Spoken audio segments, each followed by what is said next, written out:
Today we are going to start with a new chapter, that is chapter number 6, Life Processes. In this chapter we are going to study about nutrition, transportation, respiration, excretion and few metabolic processes. Reproduction we have a separate chapter that we will see in chapter 8. So let us start with the nutrition in this lecture.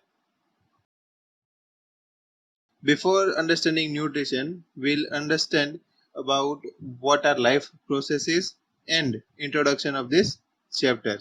Okay? Living beings are the organisms which show all the characteristics of the life. That is growth, movement, reproduction, respiration. So these are the life processes, you can say, which will help you to carry out this different characteristics. Growth is because of the food, or you can say nutrition which you get from the food, that will give you the growth. Movement, the energy from the food will help you to move along with the muscular and skeleton system. Reproductive system is there. Respiratory system will help you to carry out respiration with the help of lungs. Okay, so all these processes we are going to study in this chapter, and this all are, you can say, the functions which are carried out by the processes of our body.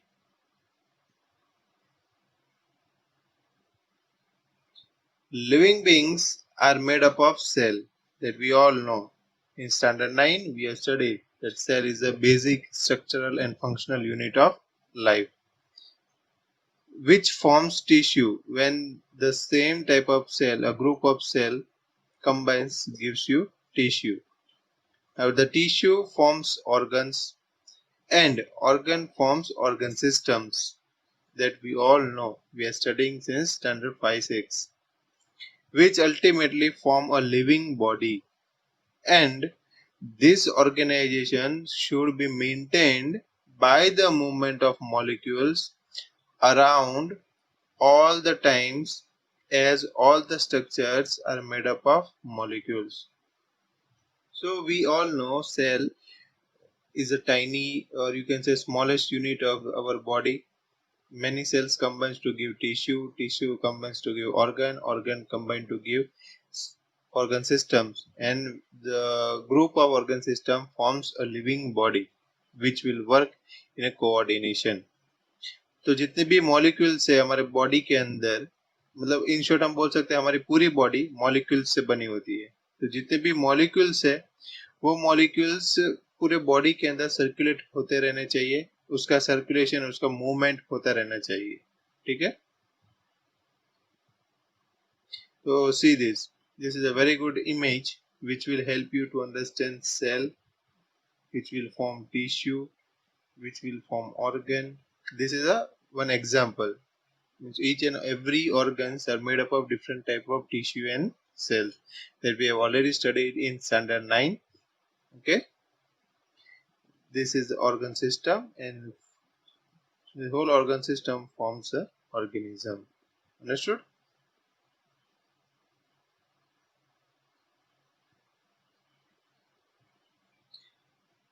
Life processes are the maintenance function which take place even when the organisms are in rest to keep the living organisms alive. तो आपको कैसे पता चलेगा कि कोई जिंदा हो गया या मर गया?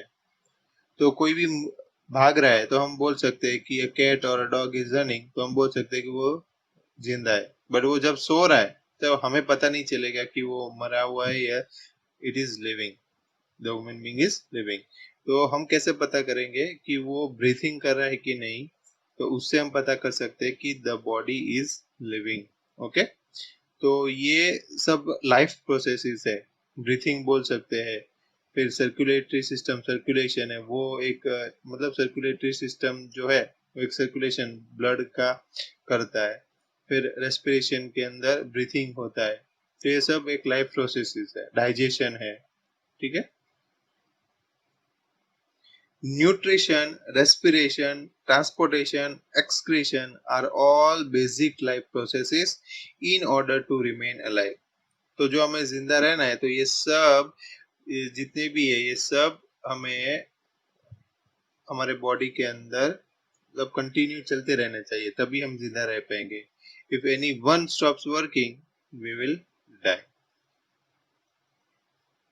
देखो ये अलग अलग प्रोसेसेस है, ये जस्ट एग्जांपल है, मतलब छोटा सा कोई पार्ट मैंने यूज किया है यहाँ पे। तो if you take proper food मतलब nutrition, you can remain alive. Respiration must carry on. This is the transportation. Transportation मतलब कैसे होगा, तो हार्ट पंप करेगा तो ही पूरे बॉडी के अंदर ब्लड फ्लो कर पाएगा, ट्रांसपोर्ट कर पाएगा। और ये है एक्सक्रीटरी सिस्टम का एक पार्ट, मतलब किडनीज है। तो जो भी वेस्ट है ब्लड के अंदर, वो निकाल कर यूरिन के फॉर्म में बॉडी के बाहर एक्सक्रीट करता है, excretory system. Understood? Now nutrition, first point, or you can say first part of this chapter. So what is nutrition? First of all, we should understand, okay, and then we'll go to the different types of nutrition.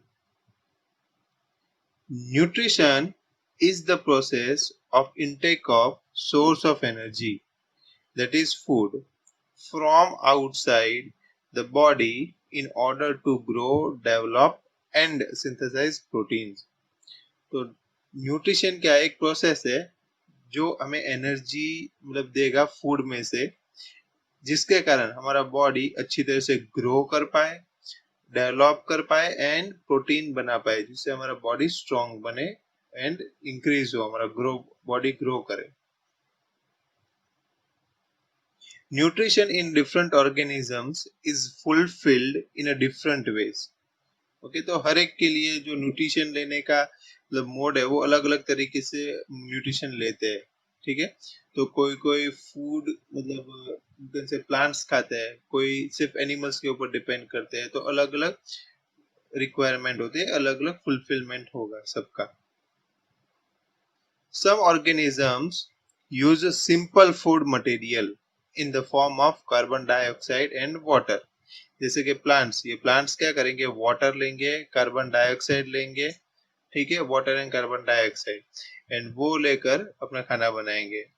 What other will do, some use complex food material. Complex food material use करते हैं, जैसे कि plant, plant एक complex है, वो animals और हम खा सकते हैं, उसमें से फ्रूट है वो कॉम्प्लेक्स है, फ्रूट हम खाते हैं, वेजिटेबल्स खाते हैं, वो सब कॉम्प्लेक्स फूड मटेरियल है, which is first broken down into simpler ones and is then used by the body. तो बॉडी डायरेक्टली जो फूड हम खाते हैं, तो वो डायरेक्टली एनर्जी उसमें से हमें नहीं मिलेगी, वो डाइजेस्ट होगा फिर हमें एनर्जी देगा, ठीक है। तो first it will break down into simpler particle and then it will give us energy. Enzymes are a biocatalyst which help in breaking down. तो जो भी बायोकैटालिस्ट मतलब क्या बोलेंगे कि ब्रेकिंग डाउन मतलब जो फूड है उसको ब्रेक डाउन करने में हेल्प करता है, तो उसको है बोलते हैं हम enzymes. Breaking down of a complex substance into simpler one. तो हमारे बॉडी के अंदर will see in the further classes, जब भी हमारे बॉडी के अंदर हम तो फूड इनटेक करते हैं, स्टमक के अंदर जाएगा तो एंजाइम्स ऐड होंगे, जिसके कारण अलग अलग टाइप के फूड पार्टिकल्स ब्रेक डाउन होंगे एंड वो सिंपल फॉर्म में कन्वर्ट हो जाएंगे, ठीक है। अभी के लिए आपको उतना पता होना चाहिए कि एंजाइम्स जैसे केमिकल्स हमारे बॉडी के अंदर यूज होते हैं, मतलब प्रोड्यूस होते हैं एंड वो कॉम्प्लेक्स फूड को सिंपल में ब्रेक डाउन करते हैं।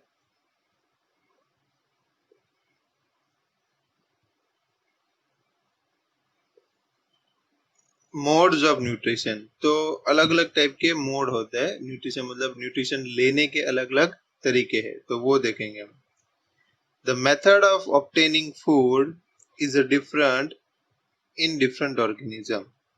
तो अलग अलग तरीके से वो खाना खाएंगे। कोई कोई डायरेक्टली प्लांट के ऊपर रहेंगे, कोई कोई एनिमल्स को खाएंगे, कोई सिर्फ एग्स खाएंगे, कोई दोनों खाएंगे। तो ये अलग अलग तरीके हैं। Mode of nutrition can be classified into autotrophic and heterotrophic nutrition based on the method of obtaining food. तो ये दो तरीके के मोड ऑफ न्यूट्रिशन है, बेसिक है ये दो बेसिक मोड, मतलब one is autotrophic, other is heterotrophic. Let us see what is autotrophic mode of nutrition or what are autotrophic organisms. Autotrophic organisms prepare their own food by the process of photosynthesis. Examples are plants. ये अपना खाना खुद बनाते हैं, उसको बोलेंगे हम autotrophs या autotrophic organism. Heterotrophic organisms depend on autotrophic organism for food. तो जो heterotrophic क्या करेंगे वो डिपेंड करेंगे ऑटोट्रॉप्स के ऊपर. ओके, तो heterotrophs ऑटोट्रॉप्स को खाएंगे. ऐसे एग्जांपल्स कौन से दे सकते हैं हम? Human beings, fungi. They depend on autotrophic organisms.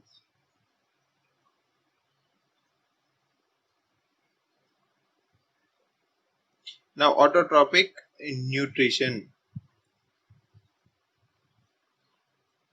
Carbon and energy requirements of the autotrophic organism are fulfilled by photosynthesis. तो जो भी ऑटोट्रॉपिक ऑर्गेनिज्म है, सिंपल चीज आपको याद रखनी है, ऑटोट्रॉपिक ऑर्गेनिज्म मतलब प्लांट्स इन शॉर्ट, जो अपना खाना खुद बनाएंगे. तो अभी कभी भी ऑटोट्रॉपिक ऑर्गेनिज्म आए तो आपको समझ ही लेना होगा कि प्लांट्स है, और कोई और मतलब थोड़े बहुत जो ऑर्गेनिजम्स है प्लांट्स के सिवा, एल्गे जैसे, तो वो ऑटोट्रॉपिक बोल सकते हैं. ठीक है, and they generally will be in green colour. तो ऑटोट्रॉपिक जो ऑर्गेनिजम्स है वो कार्बन एंड एनर्जी रिक्वायरमेंट कैसे अब लेंगे, मतलब कहाँ से उसको एनर्जी मिलेगा, कहाँ से वो कार्बन लेंगे. तो with the help of photosynthesis they will fulfill this requirement. It is a process by which autotrophs take in substance from outside and convert them into stored form of energy. तो ये photosynthesis process क्या है कि वो बाहर से substances लेंगे और उसको कन्वर्ट करेंगे एनर्जी के फॉर्म में. ठीक है,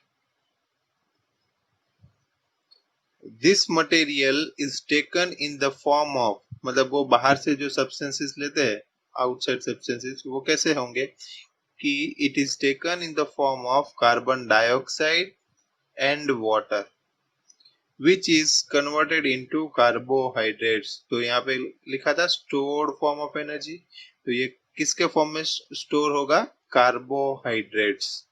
तो कार्बन डाइऑक्साइड यूज होगा, वाटर यूज होगा, एंड इसमें साथ में थोड़ा ऐड किया हुआ है कि in the presence of sunlight and chlorophyll.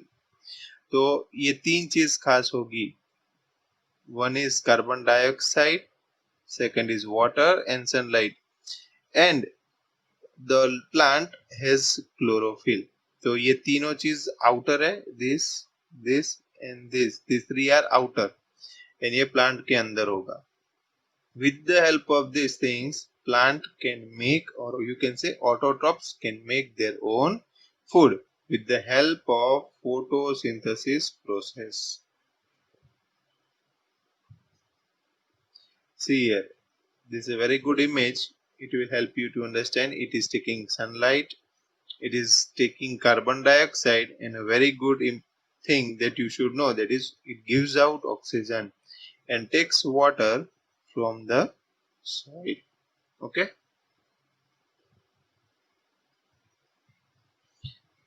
carbohydrates are utilized for providing energy to the plant. तो ये कार्बोहाइड्रेट जो बनेगा वो क्या करेगा? प्लांट्स को एनर्जी प्रोवाइड करेगा.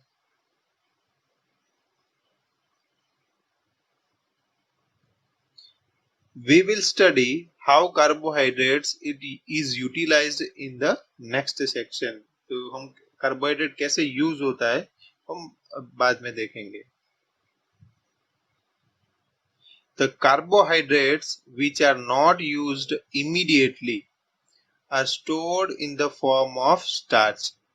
तो कार्बोहाइड्रेट जो प्रोड्यूस होता है वो स्टोर होता है और वो किसके फॉर्म में स्टोर होगा? स्टार्च के फॉर्म में।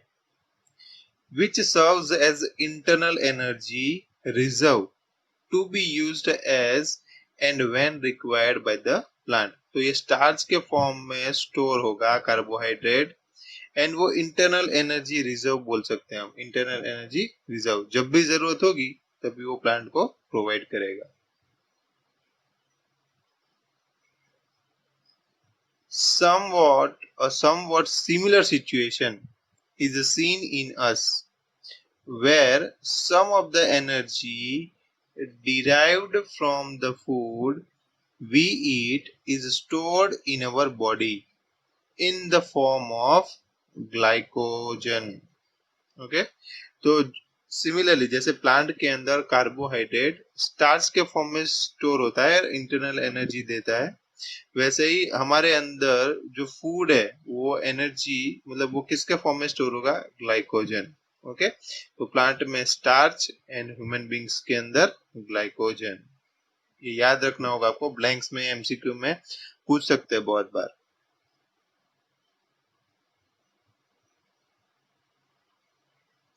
तो ये फोटोसिंथेसिस कैसे होगा, उसका एक बेसिक इक्वेशन है। ये बहुत इंपॉर्टेंट है एग्जाम के पॉइंट ऑफ व्यू। एग्जाम में बहुत बार ये पूछते हैं, आता है ये write down the equation which take place during photosynthesis. तो ये इक्वेशन आपको कंपलसरी आना चाहिए। तो इक्वेशन कौन सा है? तो कार्बन डाइऑक्साइड में देखा कि प्लांट क्या लेता है? कार्बन डाइऑक्साइड लेता है, वाटर लेता है एंड सनलाइट एंड क्लोरोफिल। तो चारों के साथ वो चारों मिलकर, ठीक है, वो क्या देंगे हमें? कार्बोहाइड्रेट। मतलब वो ग्लूकोज भी हम बोल सकते हैं, स्टार्च ग्लूकोज। तो ये ग्लूकोज मिलेगा प्लस ऑक्सीजन बाहर देता है जो हमने इमेज में देखा था एंड वाटर, वो ट्रांसपीरेशन के टाइम पर वाटर भी बाहर आता है प्लांट्स के अंदर से। ठीक है तो बहुत सिंपल है याद रखने का। बैलेंसिंग आपको ऑलरेडी पता है कैसे करना है, जस्ट आपको याद रखने हैं उसके नाम। Carbon dioxide plus water in the presence of sunlight and chlorophyll gives glucose, oxygen and water। ऐसे याद रखोगे तो आपको इजीली मतलब फॉर्मूला याद रह जाएगा। ठीक है एंड सिर्फ बैलेंसिंग बाकी होगा। और जनरली आप देखोगे तो बैलेंसिंग में हर एक जगह पर 6, यहाँ पे 6 है, यहाँ पे 6 है, यहाँ पे 6 है, सिर्फ यहाँ पे ही 12 है। तो बहुत इजी है याद रखने के लिए। Let us now see what actually happens during the process of photosynthesis। क्या होगा फोटोसिंथेसिस में? एक्चुअली अब तक हमने सिर्फ इतना पढ़ा था कि कार्बन डाइऑक्साइड, वाटर, सनलाइट वो सब मिलकर क्लोरोफिल के साथ खाना बनाते हैं, पर होता क्या है फोटोसिंथेसिस के टाइम पर वो हम इस लेक्चर में, इस चैप्टर में देखेंगे। फर्स्ट क्या होगा कि absorption of light energy by chlorophyll. तो एक्चुअली प्लांट हम बोलते हैं बट जो प्लांट के अंदर लीव्स है, लीव्स के अंदर क्लोरोफिल होता है, वो लाइट को ऑब्जॉर्ब करेगा। ये फर्स्ट पॉइंट। और ये तीनों आपको सीक्वेंस में याद रखना पड़ेगा। तो first is absorption of light energy by chlorophyll, second is conversion of this light energy to chemical energy and splitting of water molecules into hydrogen and oxygen। तो ये जो लाइट एनर्जी लिया था उसको केमिकल एनर्जी में convert करेंगे। फिर जो वाटर प्लांट्स लेते हैं उसको हाइड्रोजन एंड ऑक्सीजन में स्प्लिट करेंगे, ब्रेक कर देंगे वाटर को। मतलब ये प्लांट्स सब करेगा फोटोसिंथेसिस के टाइम पर। ये सेकंड स्टेप है। ठीक है and third reduction of carbon dioxide to carbohydrate. तो हमें फर्स्ट चैप्टर में पता है रिडक्शन मतलब क्या, कि रिमूवल ऑफ ऑक्सीजन या फिर गेन ऑफ हाइड्रोजन। तो कार्बन डाइऑक्साइड में से जो ऑक्सीजन होगा वो रिमूव होगा, ठीक है, एंड वो कार्बोहाइड्रेट्स में कन्वर्ट होगा। तो this is a very important thing to remember. ये तीनों चीज सीक्वेंस में आपको याद रहना ही चाहिए। तो ये पूछ सकते हैं बहुत बार।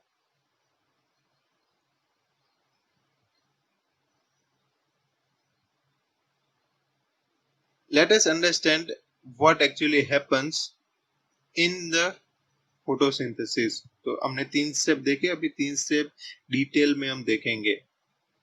Green dots present in some cells of leaves are called chloroplast, which contain chlorophyll. तो जो छोटे छोटे आप लीव्स को भी देखोगे तो छोटे छोटे डॉट्स दिख रहे होंगे आपको, वो क्या होंगे? क्लोरोप्लास्ट. और क्लोरोप्लास्ट के अंदर जो क्लोरोफिल हमारा इंपॉर्टेंट पार्ट है वो होगा. ठीक है, वो मैं दिखाऊंगा कि कैसे दिखेगा. See this is how it looks. तो ये है क्लोरोप्लास्ट पूरा, और ये जो अंदर आपको दिख रही है पूरे कॉइन जैसे, वो है chlorophyll. The site of photosynthesis in a cell of the leaf is chloroplast. तो साइट ऑफ फोटोसिंथेसिस मतलब कहाँ पे फोटोसिंथेसिस होने वाला है? क्लोरोप्लास्ट में. यहाँ पे फोटोसिंथेसिस यहाँ पे होगा क्लोरोप्लास्ट के अंदर. क्यों? क्योंकि उसके अंदर होता है क्लोरोफिल. ओके, अब देखेंगे कि कोई लीव्स है तो लीव्स का लेयर्स जो होगा वो कैसे होगा, कैसे दिखेगा. Very simple and easy. Already बहुत सारी चीजें आपको पता है. तो ये एक लीव है, देखो ये प्रॉपरली लीव्स. ठीक है, ये जो बीच में एक पट्टी होती है, मतलब छोटा सा स्टेम जैसा, थिक स्टेम जैसा दिखता है, वो होगा मिडरिब. ठीक है, फिर ये जो फाइलम, हमें पता है कि not phylum, phloem and xylem, if you remember last year हमने देखा था. तो वहां से जो वाटर ट्रांसपोर्ट होता है वो है जाइलम, एंड फूड ट्रांसपोर्ट होता है वो है फ्लोएम. ओके, फिर ये जो पार्ट दिख रहे हो आप, वो मैग्नीफाई करके, मतलब जो upper layer and lower layer है लीव का, उसके बीच में क्या होगा, तो ये वाला जो पार्ट आपको दिखा रहे हैं, that is the magnified image of the cross section of the leave. हम बोल सकते हैं क्रॉस सेक्शन मतलब लीव्स को कट करो और उसके बीच में हमें कैसा दिखेगा, तो ये इतने सारे लेयर्स होंगे. तो फर्स्ट होगा वेक्सिक्यूटिकल, मतलब एक स्टिकी लेयर होगा. सेकेंड है अपर एपिडर्म्स. लास्ट ईयर हमने पढ़ा था एपिडर्म्स क्या है. ठीक है, क्लोरोप्लास्ट, फिर आएगा एक क्लोरोप्लास्ट का लेयर, मतलब ये जो छोटे छोटे ग्रीन कलर के आपको डॉट्स दिख रहे हैं, ये है ऐसा. मैग्नीफाई करोगे तो आपको ऐसा दिखेगा ये, और उसके बीच में एयर स्पेसेस भी होंगे. ठीक है, ये है लोअर एपिडर्म्स. ओके, ये लोअर एपिडर्म्स है.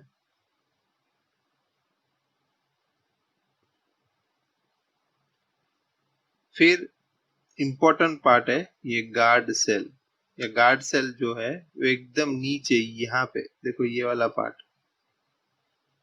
ठीक है, ये वाला पार्ट गार्ड सेल है. अभी क्या हो रहा है, देखो यहाँ पे एक गैप है, वो गैप है मतलब वो स्टोमाटा है. तो वहां पे ओपनिंग है, तो अंदर गैस कार्बन डाइऑक्साइड आएगा और बाहर ऑक्सीजन जाएगा. ठीक है, वो आपको नेक्स्ट बाद में एक स्टोमाटा का पर्टिकुलर इमेज है, वो मैं आपको दिखाऊंगा कि यहाँ पे ये स्टोमाटा वाला पार्ट है, मतलब ये गार्ड सेल जो स्टोमाटो को ओपन एंड क्लोज करेंगे, ये वाला पार्ट एंड ये वाला पार्ट. अंडरस्टूड. तो बहुत सिंपल है, क्रॉस सेक्शन आपको ड्रॉ करने के लिए, एक्सप्लेन करने के लिए बताए तो आपको ये करना पड़ेगा.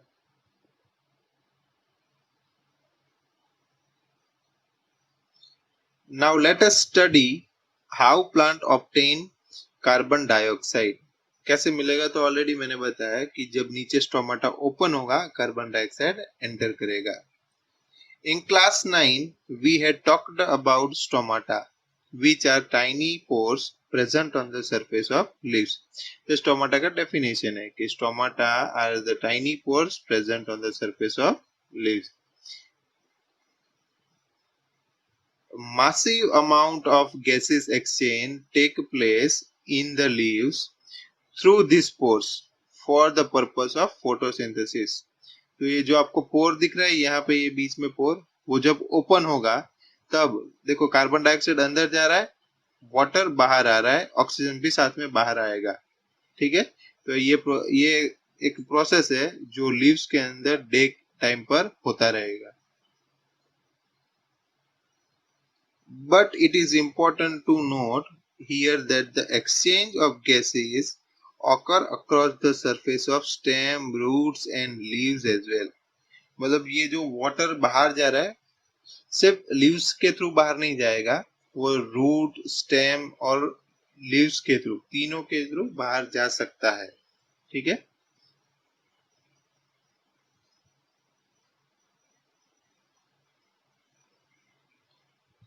Since large amount of water can also be lost through this stomata, the plant closes these pores when it does not need carbon dioxide for photosynthesis.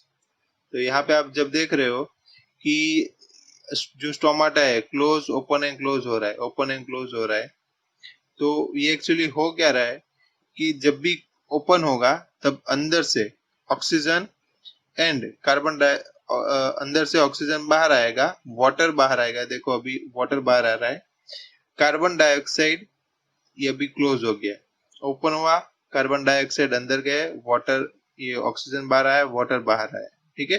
तो ऐसा होता रहे, कंटिन्यूसली ऐसा होता रहेगा. तो इस वाटर एक्स्ट्रा लॉस नहीं हो जाए इसलिए स्टोमाटा ओपन एंड क्लोज होते रहते हैं. The opening and closing of the pore is the function of guard cell. तो ये ओपन और क्लोज कौन करता रहेगा? तो यहाँ पे ये जो आपको डॉट्स दिख रहे हैं ये गार्ड सेल है, वो गार्ड सेल स्टोमाटा को ओपन एंड क्लोज करते रहेंगे. The guard cell swell when water flows into them. जब वाटर अंदर जाएगा तो वो फूल जाएंगे. ठीक है. Causing the stomatal pores to open and stomata open हो जाएगा. Similarly, the pore closes if the guard cells shrink. और फिर बाद में वाटर निकल गया तो गार्ड सेल श्रिंक हो जाएगा और पोर है मतलब ये स्टोमाटा है वो क्लोज हो जाएगा. ये स्टोमाटा का फंक्शन था, स्टोमाटा का डेफिनेशन देखा, ये सब चीजें आपको पता होनी चाहिए. You must remember all these things. The raw materials such as water, nitrogen, phosphorus, etc. used in photosynthesis are also taken up by the plants from different sources. तो जो plants को water चाहिए और कार्बन डाइऑक्साइड चाहिए, sunlight चाहिए, तो बहुत सारे अलग अलग जगह से वो ले सकते हैं. ठीक है. Water is absorbed by plants from the soil by the roots in terrestrial plant. जो टेरेस्ट्रियल प्लांट है उनको तो सॉइल में से मिल जाएगा क्योंकि सॉइल के अंदर ज्यादा वाटर होल्डिंग कैपेसिटी होता है टेरेस्ट्रियल एरिया में. ठीक है. दिस इज बेसिक इंफॉर्मेशन, इसीलिए ज्यादा डिटेल में मैं नहीं जा रहा हूँ. ठीक.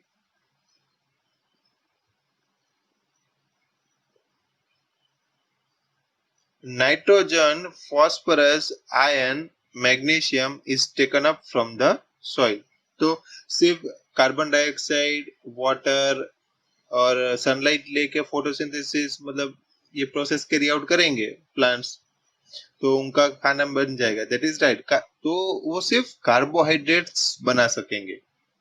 तो what if the plants want to make, or you can say if you want to get protein from the plant, हमें प्रोटीन चाहिए प्लांट में से, तो हम कैसा खाना खाना खाएंगे? तो we eat generally pulses, right?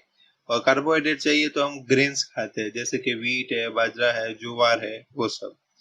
तो ये जो नाइट्रोजन है वो प्रोटीन सिंथेसिस में हेल्प करता है.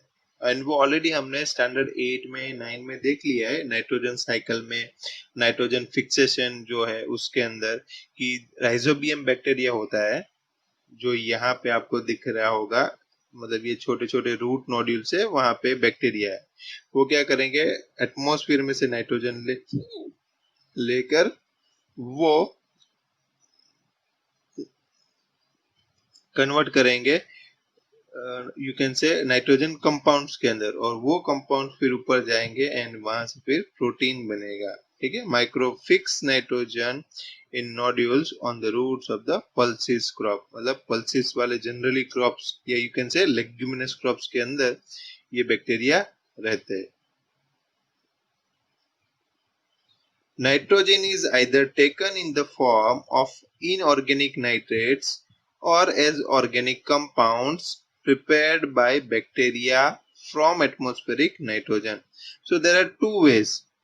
One is with the inorganic, मतलब फर्टिलाइजर्स बोल सकते हैं, और दूसरा है बैक्टीरिया के थ्रू. बैक्टीरिया के थ्रू वो एटमॉस्फेयर में से नाइट्रोजन लेंगे और फिर बाद में सप्लाई करेंगे. Nitrogen is used in the synthesis of protein. That's ये अभी मैंने थोड़ी देर पहले बताया कि why nitrogen is required by the plant. So if you want to get protein from the plant, you must eat pulses, right? तो pulses क्या है? उसके अंदर प्रोटीन होता है. तो जो pulses है, लेग्यूमिनस प्लांट है, उसके अंदर ये बैक्टीरिया होंगे रूट नोड्यूल्स के ऊपर. वो एटमॉस्फेयर में से नाइट्रोजन लेंगे एंड वो पल्सेस के अंदर मतलब प्रोटीन के फॉर्म में वो होंगे. Understood?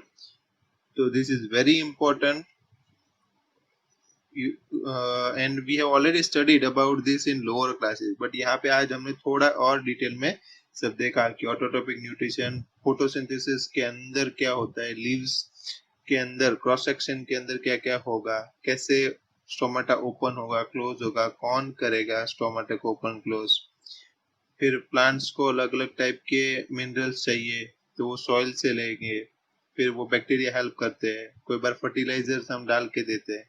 So all this thing happens in autotrophic mode of nutrition. Okay? तो autotrophic मतलब खुद का खाना खुद बनाते हैं वो. Here is the end of this session and autotrophic mode of nutrition. In next lecture, we'll study about heterotropic mode of nutrition. Thank you and have a great day.